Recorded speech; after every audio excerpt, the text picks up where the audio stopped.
All right. Hello, everyone. Welcome. Thank you so much for joining us today. We are really excited to have Denali here from the Rainscreen Association of North America. We're really excited to be partnering with them during this webinar series. So before we get started, I'm going to go over a few housekeeping items. Today is an AIA-approved presentation. So, we already collected your numbers upon registration, but if you're worried that we did not get your AIA number, I'm going to be putting a form in the chat. You can use that to fill out and ensure that you get credit for today's session. So keep an eye out for that. We will also be doing Q&A today at the very end of the presentation. However, if you have questions throughout the presentation, just drop them in the Q&A button at the bottom of your screen. Type it in there, go ahead and drop those, and again, we'll read them out loud at the very end to be answered. We'll get to as many as we can. Lastly, we will also do a post-webinar survey. So if you have any specific questions or just general feedback for us, feel free to leave those in the post-webinar survey. We really appreciate any feedback there. And with that being said, I'm going to go ahead and pass it over to Denali to get us started with the presentation. All right, thanks, Kayla. My name's Denali Jones. I'm the technical director for RAINA, and I'll be talking today about Rainscreen technology for residential applications. I did a webinar a couple months ago or so that focused more on the commercial side of things. Today we're going to be focusing really just on the single-family residential market and how we can use Rainscreens for those types of buildings. There we go. Come on. Okay. Just get through the boring stuff here. Just a disclaimer. This is, while we've made every effort to ensure the accuracy of this presentation, we don't guarantee the completeness or correctness, so please don't sue us. And the antitrust stuff, we are not going to discuss pricing, terms of sale, things like that. I'm going to try and keep this brand neutral. We're not going to discuss anything like that. So there we go. And as Kayla mentioned, this is a AIA accredited presentation. You should be getting credit for that if you've got your AIA number provided. And before I dive in, just want to do a brief intro about who is RAINA. What do we do? Well, it's the Rainscreen Association in North America. A bit of a ham-fisted acronym, but it's what we've stuck with. And it's made up of actually over 80 different organizations from all facets of the industry, from manufacturers, contractors, testing agencies, consultants, all sorts of different people that are coming together to promote the building of Rainscreens in the right way, following good building science practices.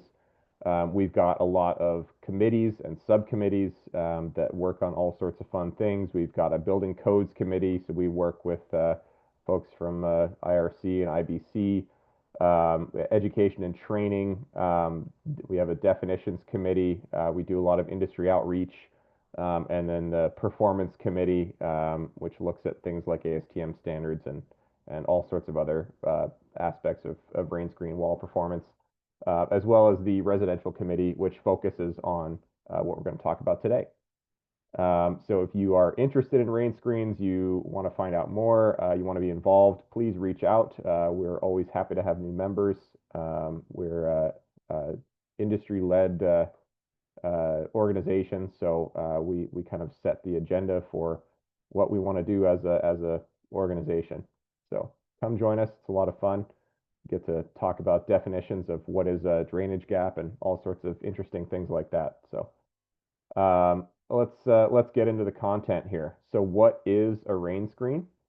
Well, it's not a product. It is an assembly that is applied to an exterior wall, which consists of, at minimum, an outer layer, an inner layer, and a cavity between them. And that cavity needs to be sufficient for the passive removal of liquid water and water vapor. This is actually the verbatim definition that Raina came up with in our definitions committee. So you could, think of it like, uh, it's an assembly. It's a whole bunch of products that come together to perform uh, in a way that can remove water and water vapor from wall assembly. All right, so we're going to focus, like I said, on residential buildings here, but this type of assembly could be applied to any building type, and often is applied to any building type. So we're going to really just focus on what's commonly done in the single-family residential world. So we're going to be looking at brick, stone veneer, stucco, fiber cement, wood siding, all sorts of common cladding materials that you might see in the wood framed single family world. Um, so some learning objectives for today. We're going to talk about the term Rainscreen, how it applies to residential wall applications. We're going to talk about the hazards and risks due to moisture intrusion.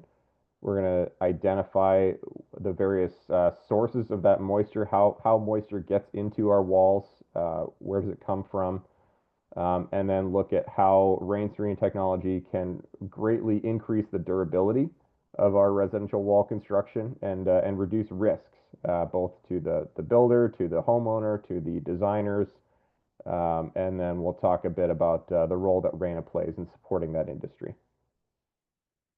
So in a really basic sense, rain screens are all about creating space. This funny analogy I like to talk about is, we learn at an early age, maybe a lot of you play youth soccer or youth sports, right? We got to spread out, okay? This is the classic youth soccer. Everyone bunches together. Nothing good happens. It's very ineffective. We got to make space. We got to spread out, pass the ball around. Maybe not the perfect analogy for rain screens, but this is just the key thing to remember is you got to spread things out. All right, so this is our very typical exterior residential wall. We've got going from outside in here. We have the exterior cladding. It's showing a lap siding here, but lots of different cladding types we could put there. Then we've got our water resistant barrier. And then we've got the sheathing, and there may or may not be some continuous insulation there as well, depending on your climate and what how much you care about energy performance. And then we've got our structural framing, the stud cavity, and that's typically got our stud cavity insulation in there as well. And then our interior finish materials, typically drywall, but could be something else, could be some wood paneling or something like that. But that's kind of the standard wall makeup in residential construction. And you'll notice here that the cladding is placed directly up against the water resistant barrier. There's no intentional gap there. And that's what we would call a direct applied system, cladding system. And there's really just a lack of space. So any water that gets behind that cladding is going to have a really tough time getting out. All right. And there have been lots of studies on this, and I'm sure you all have horror stories of your own, but there's an EPA study surveyed 100 different buildings. Found that 85% of them had evidence of moisture damage at some point. 45% of them had current active leaks, and they've noted or estimated that about 90% of failures in wall systems are from moisture, and trapped moisture is really the primary cause. It's water that gets into the wall that cannot get out. So lots of bad things can happen when we don't let water out, when we don't manage it properly. So a couple of case studies here I want to go through. This one was in Cape Cod. I believe is clad with mostly wood shingles and just no drainage plane to speak of. This is, obviously right on the coast, a lot of exposure, and had moisture intrusion, poor flashing details, Water leaks in a number of different places and can't get out effectively, was not drying well. And so it got trapped and created a lot of damage. Um, you may think, oh, well, we've got a continuous water resistant barrier. We've got that membrane layer behind the cladding. Well, you just think about how many different nail penetrations are going through that cladding, how many different um, locations are we punching holes in that membrane. On average, in a 2,500 square foot home, you might have over 60,000 nail penetrations through that membrane. So you can imagine the number of issues that can crop up if we're just letting water sit there trapped against that membrane. This is also, they had issues with sill plate. They were trapping water down at the base of the wall. It was not draining out properly. Just sitting there against that rim joist and the sill plate had some rot there. Very expensive to fix that. Causes all sorts of issues. So the remediation for this project ended up being almost $100,000, or just shy of $50 a square foot. So what do you think the insurance policy covered on this? Well, it turns out there was a limit of liability for fungi, wet or dry rot, or bacteria. The amount that the insurance policy covered is only $5,000. So definitely want to read your homeowner's insurance policy. This covered about 5% of the restoration costs. The homeowners were on the hook for the rest of it. This happened after the builder's liability ended. And that's something that really could have been avoided by some better flashing and drainage details, and just allowing that wall to dry out. This is another example in the Pacific Northwest. Again, a very similar story. Poor flashing details, definitely around the windows. You can see that concentration of damage at the corners of the windows. Windows were not flashed properly, and the water just got trapped there. This one is clad in stucco, which if you've been to the Pacific Northwest, you know it rains a lot. It really doesn't dry out very well here, so stucco is maybe a questionable choice with no rain screen behind it. So this one was about $100 a square foot to redo this one. This was just over 10 years old. All sorts of problems. I mean, the sheathing was so bad you could just kind of scoop it out with your hands. Again, could have been avoided with some better flashing and drainage details and actually allowing moisture to get out from behind that stucco. This is another example in the Pacific Northwest. This is a commercial building. So this is, obviously these problems are not just limited to single family residential. This was a stucco clad building, a high rise building in the Northwest. This is, they tried to just keep, repairing and patching the stucco, but not dealing with the issues underneath. This got so bad to the point where there was some structural damage because there was so much moisture that just kept getting trapped in there. Really not great. $130 a square foot restoration cost. And a lot of people have this in their head that these problems only exist with old buildings. Old buildings that are moldy buildings. This is not true. This can happen to relatively new construction. It does not take that long for organic growth and mold to take place and decay. These are some pictures of a building that's only a few years old. Just poor water management here. So mold can actually start within 3 to 12 days, and mold can then be visible within 18 to 21 days. So about 3 weeks or so, you'll start to see mold. So when building materials get saturated, they really need to dry out. So again, we want to be under that 3-day window, right? So we know that buildings are going to get wet. We're not building submarines. There's going to be some amount of wetting that occurs. And so we need to really make sure that these buildings can dry out. So we've got that, kind of 48 to 72-hour window where things need to dry out before that mold cycle can really begin. These graphs just show both the germination time and the growth rate for a certain type of mold, right? So you can kind of see, these are, apologies, they're in Celsius, but you can see right around, 25 degrees-ish, 20 degrees, you start to get humidity levels creeping up above, 75, 80%. You can start to get problems. Um, and we can start to see, the higher the humidity and temperature gets, the faster this happens. So you can really get rapid growth rates under the right conditions. I mentioned builder liability before. This varies a lot state by state, sometimes even city by city. But could be 6 months, could be 2 years that the builder's on the hook for. California is a bit of an extreme example. Could be 4 years for defects, or up to 10 years for latent defects. But this is something that you should know about if you're getting a new home built. What is the contractor actually on the hook for?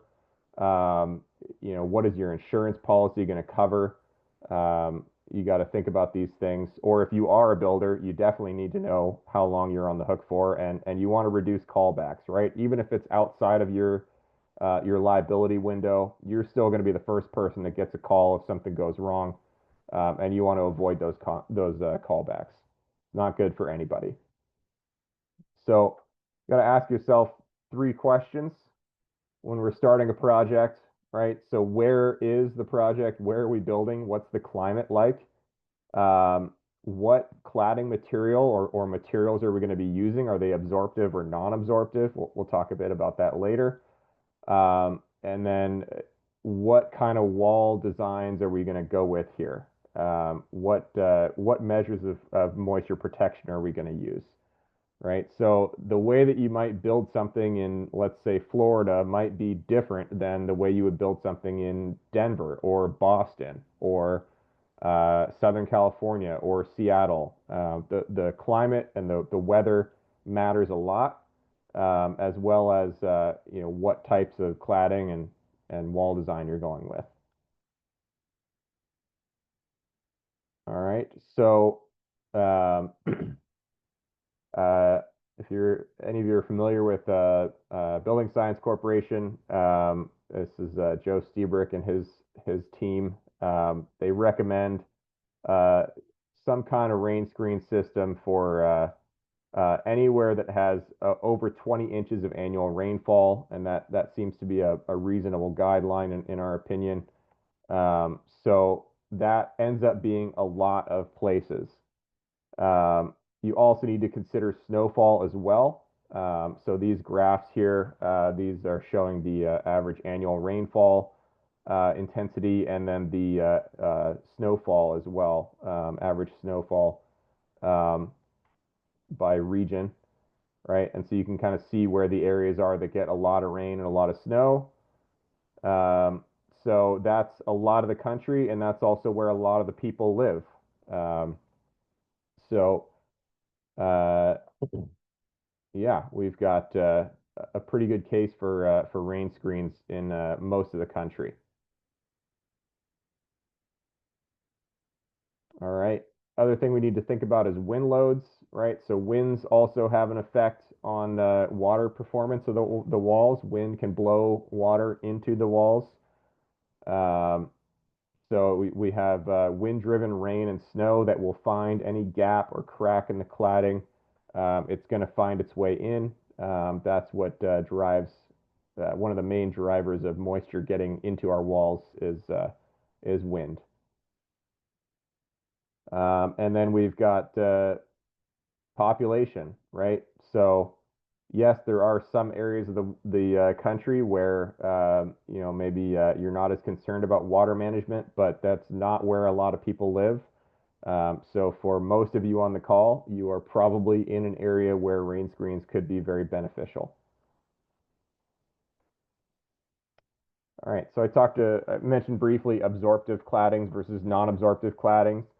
Um, that's that's really two different ways you could break down two different categories of cladding. So I would say that most of cladding is absorptive, meaning it will uh, absorb and hold on to moisture. So really, in the residential world, the only thing that's not absorptive is going to be like vinyl siding or metal panels, non-porous materials. So those are going to not absorb any moisture whatsoever. Most cladding systems, fiber cement, wood, stone veneer, brick, stucco, all those things can actually hold water. Um, and that actually makes the rain screen even more important. Rain screens are still important even with non-absorptive claddings if you've got moisture loads that are challenging. But it's even more important with absorptive claddings because we've got essentially a moisture storage mechanism that's right up against your WRB, your wall. So water will get stored in those claddings and then it gets released. And we don't want it released into our wall. We want it released out into the world. So that's where rain screens come in, is they give that water a chance to evaporate, ventilate, and dry out without causing any harm to our structure. All right, so let's talk about the mechanisms for bulk water intrusion. We list 5 of them here. You could maybe argue that there's more or break them down differently, but I'm just going to go through them all. So we've got capillary action, we've got kinetic energy, vapor drive, condensation, and pressure differences. Let's talk about each of those. Um, so capillarity, this happens with any porous material. So you've probably all seen examples of this where water can actually get wicked up into a porous material, um, like well, like wood. We've probably all seen that, or even just a sponge. If you put a sponge in water, water will suck up into the sponge. That's actually due to capillary movement. So the same thing is happening with stone, with brick, anything that has pores in it they're very, very small openings, and this is essentially the surface tension forces that are pulling water into those openings, and it can actually be stronger than gravity, which means water can wick uphill. So or sideways or down. It can go any direction. It's not. It's these forces can act wherever the crack goes. Um, so we've got porous building materials that can be in direct contact with precipitation or even sometimes soils if you've got cladding that goes down and touches the dirt. And these materials can wick water inwards and upwards. In foundations, some people call this rising damp. That's what this is. It's capillary movement. So this is one of the forces that we have to deal with when we're trying to prevent water from getting in our building is capillary movement. The next is kinetic energy, and this is just the result of something being in motion, right? So this is the momentum of rain that could be driven by wind or gravity, right? So water flows downhill generally. This is all kinetic energy. This is something we really need to pay attention to, especially in higher wind zones, higher exposure areas. Coastal areas tend to get stronger winds a lot of times with rain. Um, so the momentum of this drain driven by wind can push water into our walls. Uh, Very important to check your insurance policy actually covers damage from wind-driven rain. This is closely affected to pressure differences, which we'll talk about here in a minute. But this is a big one. There will be rain and wind at the same time at some point on our building, and so we need to make sure we can deal with that. The next one is vapor drive. This one is maybe a little less intuitive to understand, but essentially uh, everything tries to go to equilibrium. So if you have a higher concentration of vapor on one side of a wall versus the other, that vapor will try to move through that wall to equalize out. So this is typically seen in, let's say if you're in a cold climate, there is warm air inside your home. Warm air is actually capable of holding a lot more moisture than cold air. And so that warm air is going to have a higher humidity level than exterior air. And so moisture in the form of water vapor will be trying to drive its way outward through the wall. And you get what we call a dew point. That's where you reach essentially a point where the air can handle no more moisture and it has to condense. So in the bottom slide here, we've got that dew point kind of somewhere in the wall. We've got warm, humid air on the interior. Vapor is driving through that wall until it gets to a point where it loses enough temperature because it's cooling off as it moves through that it will not be able to hold that amount of moisture anymore, and it will condense. And so oftentimes that condensation point is on the back side of the cladding. And so we need to make sure we're getting allowing that moisture that's developing on that cladding to move out.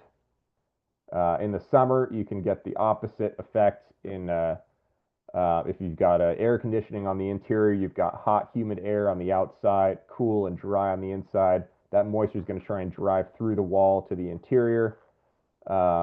This is why so often you see hotels with air conditioning in the southeast that have vinyl wallpaper on the interior side of the wall, and it's moldy behind there because you've got a dew point problem with water condensing on that surface, and that's not handled by a membrane on the outside of the wall where it should be. So this how intensely or how rapidly water vapor moves through the wall, that will depend on the difference in humidity. So the greater the difference, the more of a driving force this is. Lower difference in humidity is going to not drive as much moisture through. So you can get condensation happening. I think I just kind of jumped ahead of myself here a little bit, but basically you get this effect happening. This would be in a hot, humid climate, 90 degrees outside, 70 on the inside. You can get vapor drive through that wall that then deposits on the interior side of the wall. If you have a vapor barrier on the interior there, which you should not have in a hot, humid climate. And then that could lead to moisture accumulation in the wall. Opposite thing can happen in cold climates. You got 70 on the inside, nice and warm, lots of moisture in there. And then you've got really cold on the outside. This can lead to moisture accumulation in the wall as well if you don't let the moisture dry out. All right, and then pressure differences. This is kind of related to the kinetic forces I was talking about earlier. Wind is really the big one that creates all sorts of pressures on our houses, typically driving moisture in on the windward side and then sucking out on the negative side, the leeward side.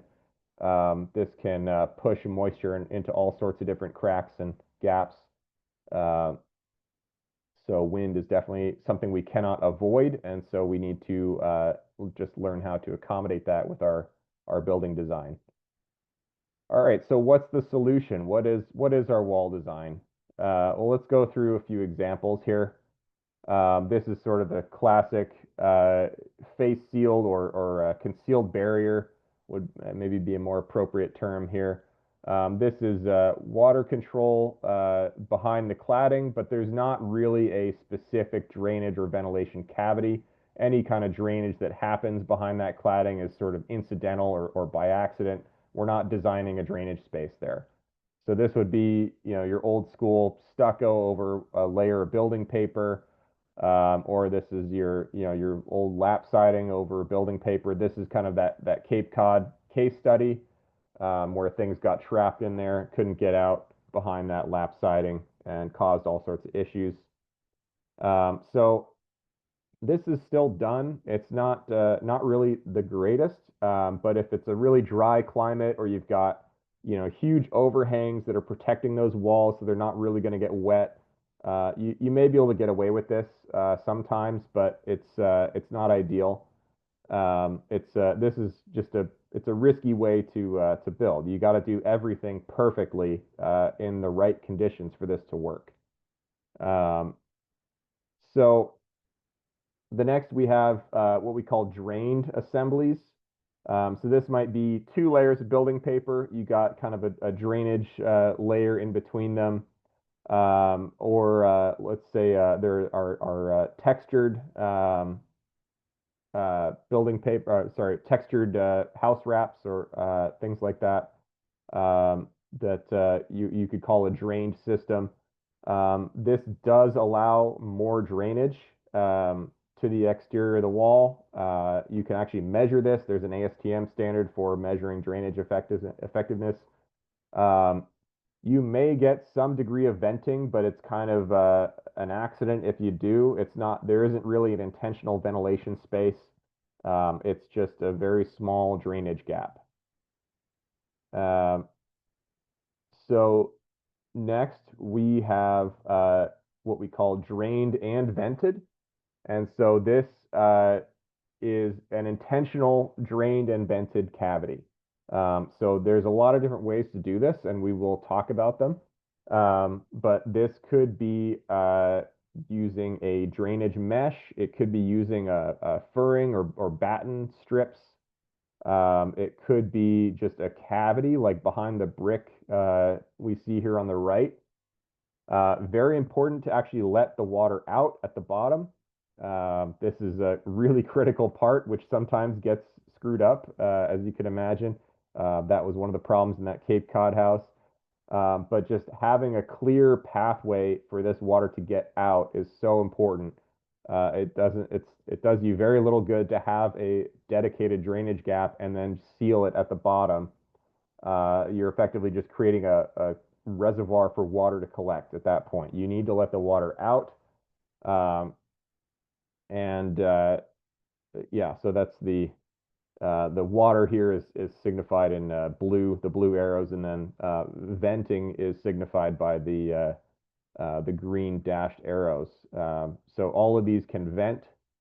Um, so we would consider these a rain screen wall. Um, So, but they may or may not function very well in terms of getting water vapor out. And the reason for that is they don't have what we call an intake and an exhaust. So this next category is what we call drained and ventilated. So the previous one was drained and vented. This is ventilated. And so what this is it now adds it not only has the cavity and the opening at the bottom, but it also has an opening at the top of the wall as well. And so this allows much greater air exchange through that wall. And so this is going to allow that any moisture in that wall to vent out much more effectively. Um, this is sort of like, if you have a straw and you've got your thumb over the top of it and it's got water in it, you can imagine that water, it's really hard for it to get out. But as soon as you open your thumb, now you've got the opening at the top and the bottom, and it's going to flow out much easier. So this is sort of opening the top of the straw, so to speak. So this is really important when we've got high moisture loads or if we've got a very absorptive cladding like brick or stucco, they can absorb quite a bit of moisture. So having this ventilated cavity behind them can really help with managing moisture in that wall assembly. So these are definitely rain screen walls. This is the way you want to go if you've got any kind of serious moisture exposure or an extreme climate where you're worried about venting out any condensation that might happen. You want to make sure you're not trapping any liquid water or water vapor behind the cladding. All right. So um, again, going back to our definitions here, right? It's not a product. we can have a rain screen with any different type of cladding. It's an assembly that we apply to the exterior wall. So we've got our outer layer, which is the cladding, which is whatever you want it to be. Inner layer, which is going to be the WRB, or it might be a layer of insulation that's all taped together, something like that. But it's the innermost layer where liquid water should not get past, and then that cavity between them, that's sufficient for the passive removal of liquid water and water vapor. All right. So rain screen walls, we're creating a space, right? Like the kids playing soccer, creating a space, everything's not bunched together. We're allowing for water to drain out and ventilate. Everything can dry quickly. Um, and how big is that space? How big does it need to be? That's a ongoing debate in the industry, and something that Reina is working to clarify. But if we're going by ASTM E2925, they require a minimum of 3/16 of an inch, which is not a lot. But that will reduce the bulk moisture from reaching the WRB substantially and will allow for some venting. A lot of common products you see are actually thicker than 3/16 of an inch. But less than that, and you start running into tolerance issues where you can get thinner spots somewhere, and you might get reduced drainage and things like that, reduced ventilation. Um, so this again allows for air movement behind the cladding, which can really help dry things out much, much faster. Um, so next thing we got to think about is what else is not just the space, but what else is behind there. So we've got the sheathing, we got the weather resistant barrier. Um, Super important that the WRB is detailed correctly, installed correctly. The proper function of the rain screen absolutely depends on that weather resistant barrier. There are lots of different options there. Um, and then, we obviously have the gap, the space that's the capillary break, and the cladding are the exterior parts. Um, so in residential construction, you still see a lot of felt used, which can work. It has worked, but often gets torn or damaged during installation. There actually have been some instances of lower quality felts that actually absorb moisture and can damage the sheathing over time. It can contain volatile organic compounds that dissipate over time, which can cause them to be more fragile and moisture absorbent. I don't know if you've pulled cladding off a really old house before, but that old 15-pound felt just kind of disintegrates. So at that point, you're really just relying on the cladding to shed water, and once it gets behind the cladding, that felt is not doing much after many years. Um, we also have the more modern house wraps. They come in all sorts of different flavors and colors, and tried to not make this a branded presentation, but it's pretty hard to do that. They have their brands plastered all over it. But just keep in mind that even with the modern house wraps, they can often get torn. Um, there's quite a few times they're torn and they're not fixed afterward. You have to fasten them with the proper fasteners, which again, a lot of people just use a hammer tacker, staple it up there, and call it good. That's not what you're supposed to do, but that's what often happens.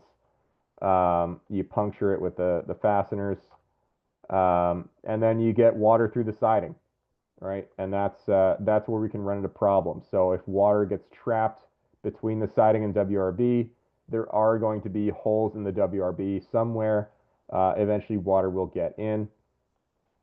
If you actually read the IRC section R703.2, it says that the WRB must be free from holes and breaks. I don't know, I'm not sure how that's even possible when you have to fasten it and you've got to attach cladding over it.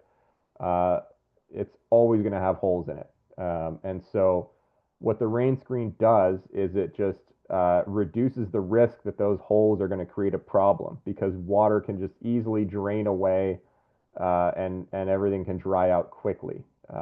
So even if there are a few fastener holes here and there, it's not going to be a big deal if we've got that cavity that's handling all that water. All right.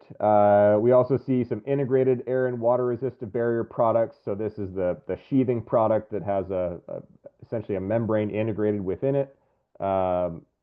These can be very effective, but you got to keep in mind that the WRB is only on one side of the sheathing. The cut edges are exposed and have to be taped, or some of them require sealant. It's super important. You're not getting the shingle lapping of a sheet membrane, so that tape or sealant or whatever you're doing has to be done really, really well. Oftentimes it is not done perfectly, and so again, this is where the rain screen really shines. It's a belt and suspenders. So if we don't do everything 100% perfect, uh, we have a little bit of forgiveness there with that rain screen that's going to allow the water to drain away very rapidly and dry out. Again, we don't want imperfections, but it's I think foolish to count on perfection as our only approach to having a building that performs. We want to have a belt and suspenders here.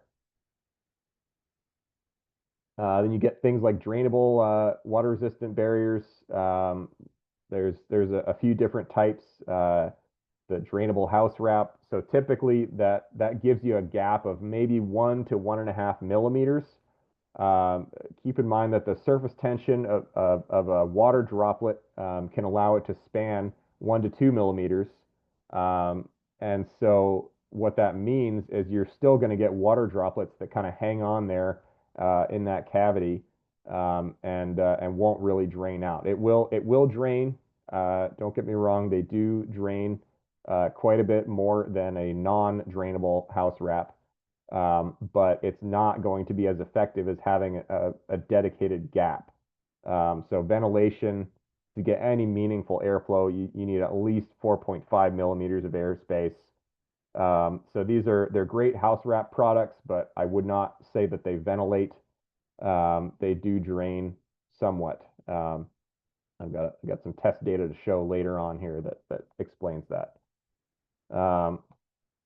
So another option here is separate WRB membrane, and then a layer of what we call EDVM, or engineered drainage and ventilation mat.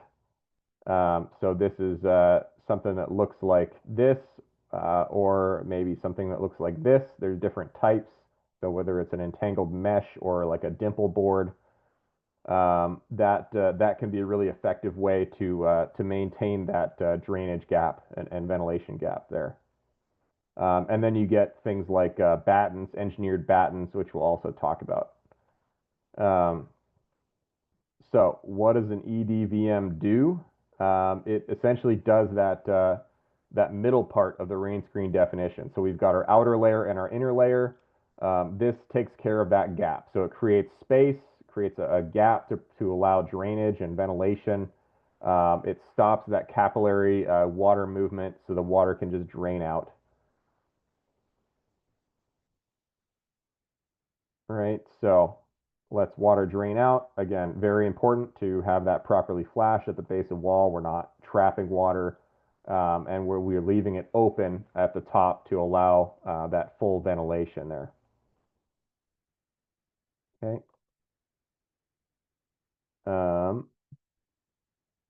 So what is ASTM E2925? This is essentially the spec that these products have to meet if they're going to be used in a rain screen.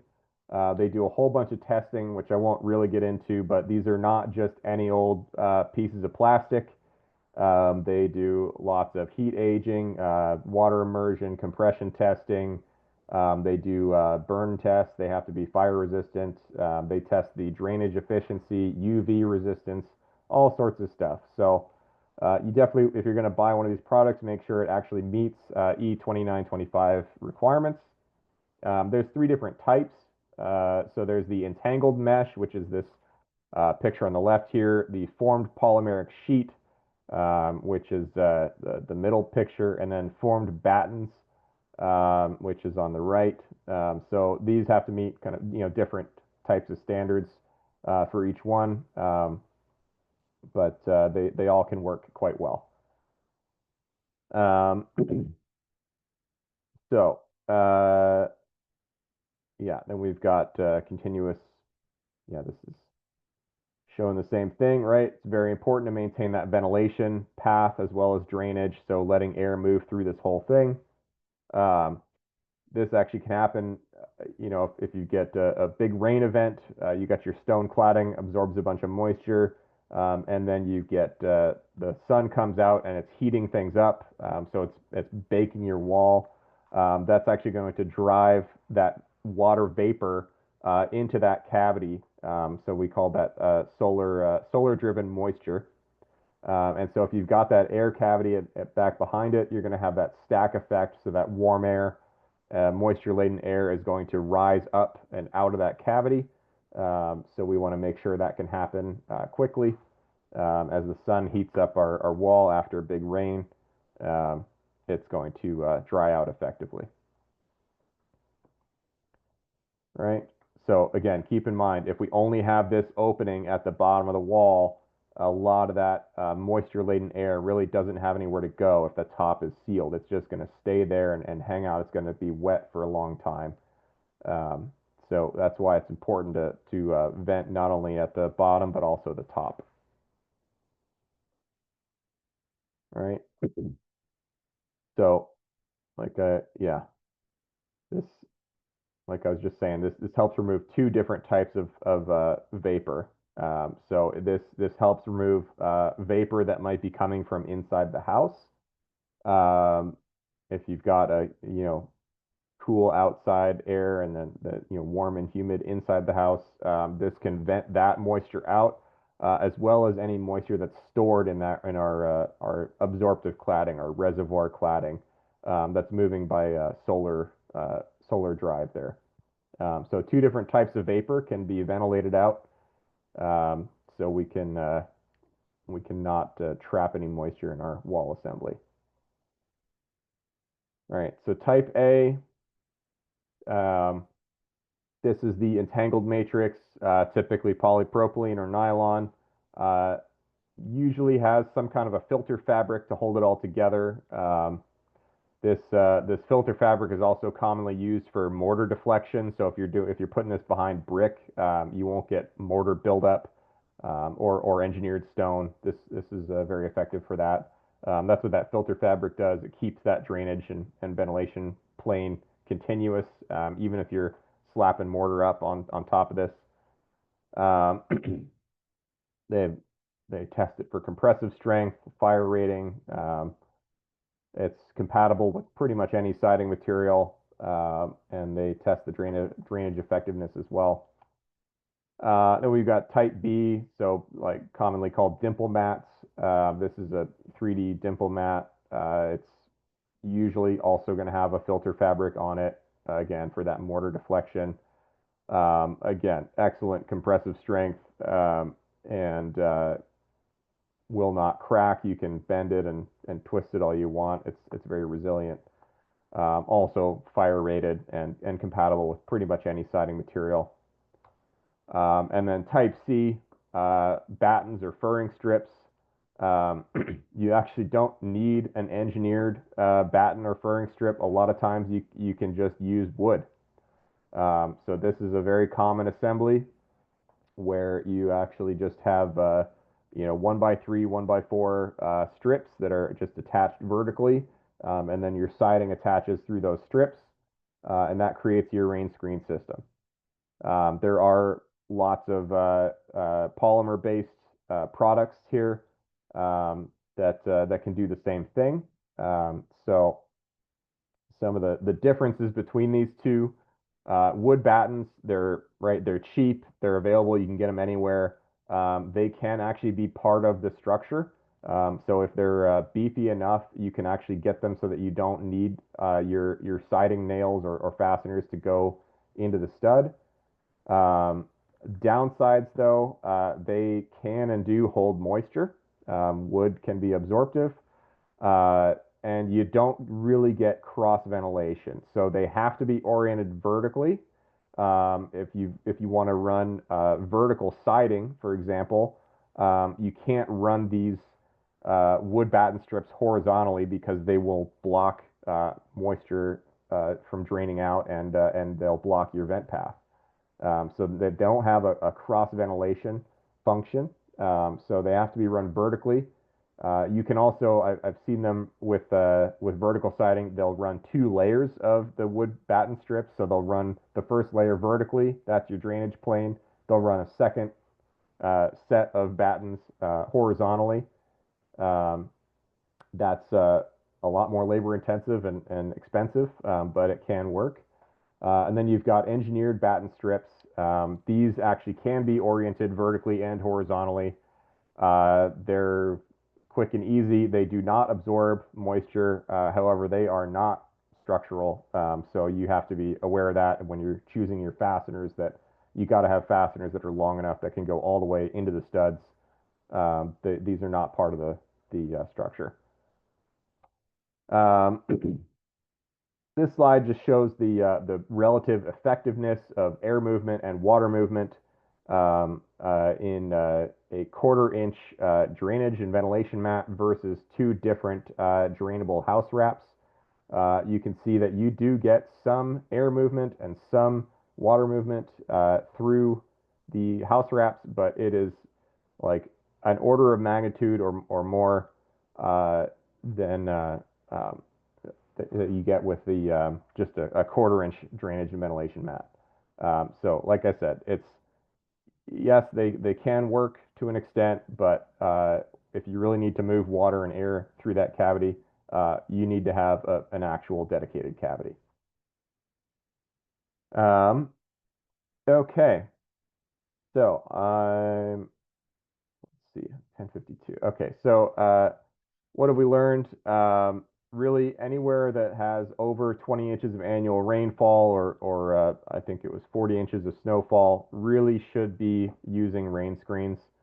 Um, I think we said 81%. I'm not sure if that's exactly accurate, but the vast majority of cladding materials are absorptive claddings. Uh, so this is where rain screens are even more important with absorptive claddings. We've got the vast majority of all failures in walls are moisture related. Um, and then we talked about the different ways that moisture can enter the wall. So we've got rain, we've got snow, wind pushing those in, we've got capillary forces.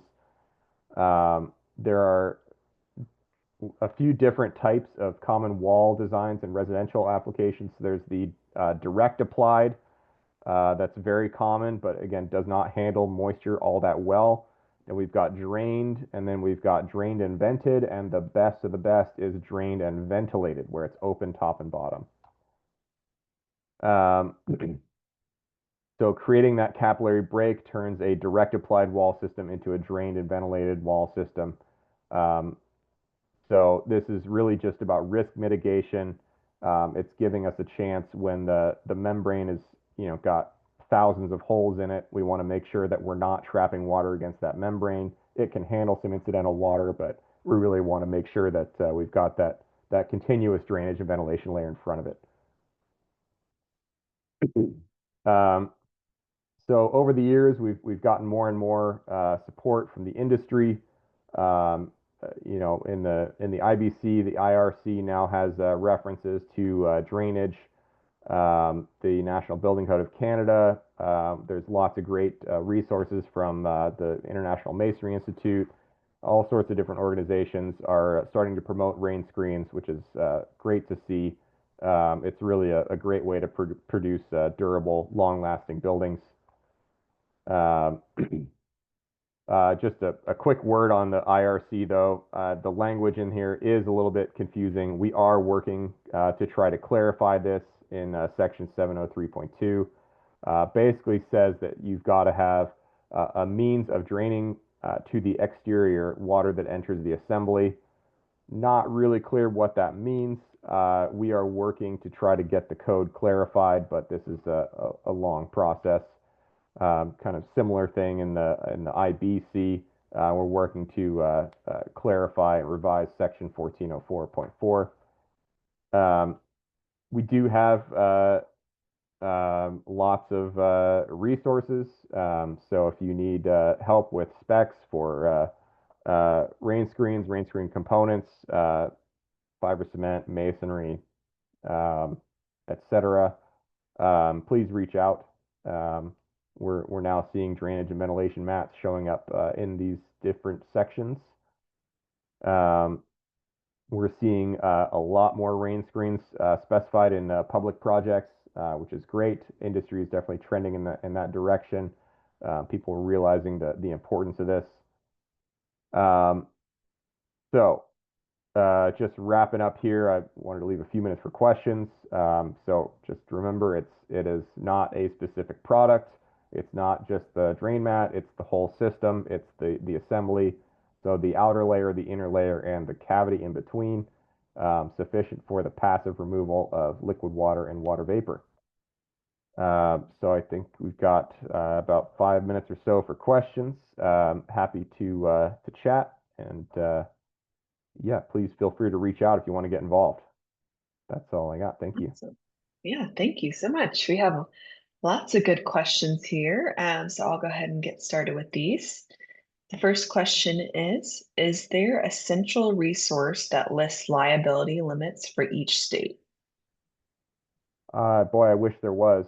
Not that I'm aware of. If you want to make one, that would be tremendous. Awesome, that's good. Thank you. What is the difference between defect and latent defect? Well, I should just clarify that I'm not a lawyer. But I think it just has to do with uh, more like an immediately evident failure versus something that appears over a certain time period. And I'd have to dig into their definitions. I don't remember exactly, but Hmm. Okay, perfect.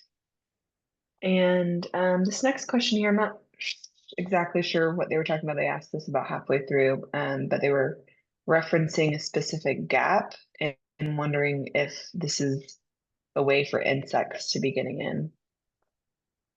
yeah, so insects absolutely can get in, and the way we deal with that is with insect screens. So those are, yeah, I guess I didn't really have a slide on that, but that's a pretty standard practice for rain screen detailing, is you have some kind of a screen at the bottom and top of the wall, or around, windows as well. Any openings basically would be screened to prevent bugs. So this Hmm. could be, there are pre-engineered products that are like perforated aluminum channels. There are also a lot of times they'll just literally wrap like a stainless steel screen that you would get for like a screen door. Just wrap a strip of that around the top and bottom of the furring or the dimple mat or whatever. There's lots of different ways to do it. But yeah, you want to screen those openings so you don't get bugs coming in. Absolutely. Hmm. Makes sense. All right, I think we have time for one more. How does EDVM age, and can it be recycled when the building is demolished at the end of its life? It ages quite well. I don't think I've ever pulled apart buildings where the EDVM was falling apart before something else was. It's a good question on recycling. I don't know if it could be recycled. I have not heard of that happening. Um, but that is a good question. Um, I think Yeah. that would probably depend on the exact plastic mixture, and um, yeah, they're all sort of proprietary with that stuff. So it might be manufacturer specific. Hmm. Gotcha. All right. Well, thank you so much. We are just about out of time here. So there were more questions, but folks, we're going to be sharing your contact information and a log of all the questions with the RENA team. So you'll be getting a follow-up over email with any remaining questions. Denali, is there any final comments you'd like to wrap us up with? Uh, I just thanks for spending an hour with me on this beautiful summer day, and Yeah. hope your the rest of your week goes well. Appreciate your time. Thank you all. Awesome. Yes. Thank you, Denali. Thank you, everyone who joined us today. We hope you have a great rest of your day. Take care.